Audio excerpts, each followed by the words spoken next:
صحیح بخاری میں ایک بڑی زبردست حدیث ہے جو میں نے ہی ایک دفعہ اپنے ممبر سے بیان کی ہے، ادروائز وہ حدیث آپ نے کبھی سنی نہیں ہوگی کیونکہ اس کے ساتھ 295C جڑی ہوئی ہے۔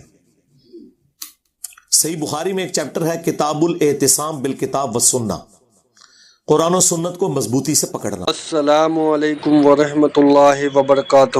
اللہ سے دعا کرتے ہیں کہ آپ لوگ خیریت سے ہوں گے۔ حضرت عمر فاروق رضی اللہ تعالی عنہ کا کمال کا خطبہ۔ یعنی جس شخصیت کو آپ اپنے ماں باپ اولاد سب سے بڑھ کر عزیز سمجھتے ہیں اور وہ دنیا سے چلی جائے تو صحابہ کرام کی تکلیف کا اندازہ کون کاٹ سکتا ہے؟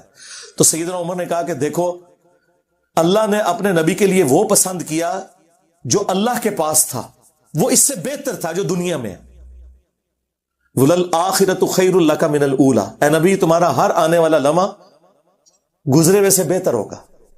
کیوں؟ وَرَفَعْنَا لَكَ ذِكْرَكَ، ہم نے آپ کے لیے آپ کا ذکر